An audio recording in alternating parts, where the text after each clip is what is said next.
The Green Sheet is a financial publication of the MWRA Advisory Board. This edition of the Green Sheet was created in April of 2017 and focuses on the highlights of the third quarter of FY17. Overall CIP spending at the end of quarter 3 was $83.5 million. This is 10% less than budget. After accounting for programs like II, community water loans, and community CSOs, capital spending totals $73.2 million for quarter 3, which is actually 3.4% over budget. This achievement falls in line with the Advisory Board's long-standing emphasis on the authority's need to meet capital spending goals. Spending for wastewater, waterworks, and business operations were all under budget. Turning first towards wastewater, spending continues to be under budget since the previous quarter with an underspending variance of 15.4%. Wastewater treatment was over budgeted, but this was offset by construction delays and less than anticipated requests for loans and grants in the Community II program. The timing of the final restoration work in the Cambridge Sewer Separation Project also impacted the wastewater underspending. The trend of waterworks spending has come down from last quarter, being under budgeted by 1.6%. While improvements to water distribution and pumping continue to be over budgeted, less than anticipated requests for loans in the local water community assistance program drive underspending, along with project scheduling modifications. Taking a look at the current expense budget, the MWRA has spent $512.9 million through the close of the third quarter. This is 0.8% less than budgeted. This equates to 71.3% of the total MWRA budget for FY17. When looking at the current expense budget by its major categories, we see underspending in direct and indirect costs.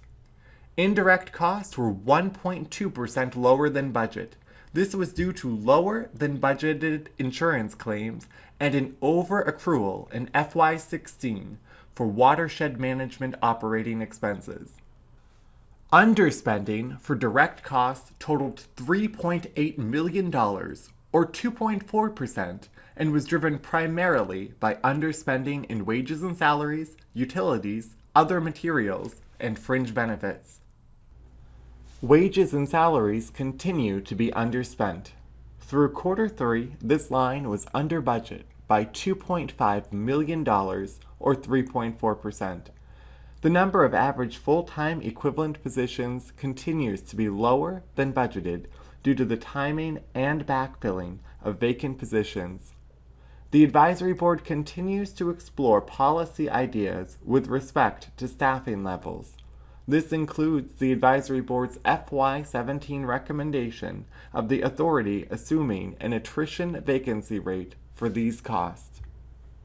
A majority of overspending for maintenance is due to the cost of the Nut Island fire incident, which has not been budgeted in this fiscal year.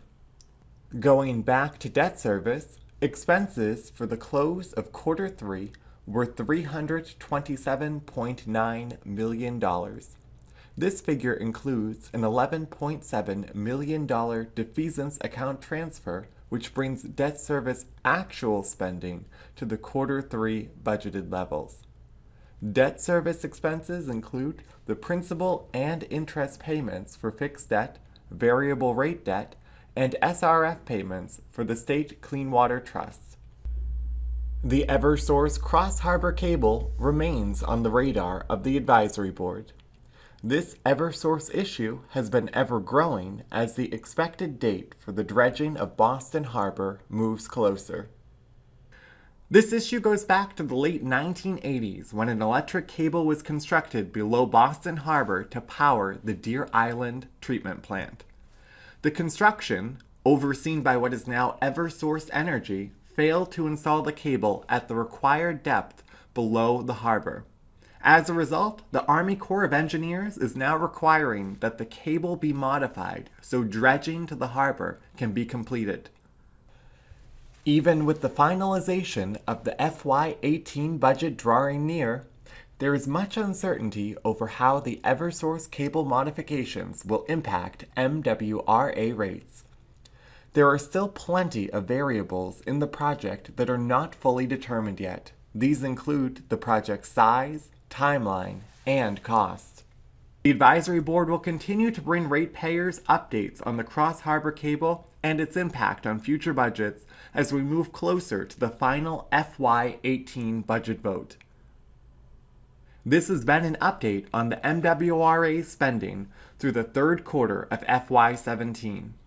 You can view previous editions of the Green Sheet on our website, www.mwraadvisoryboard.com, or feel free to contact us at any time.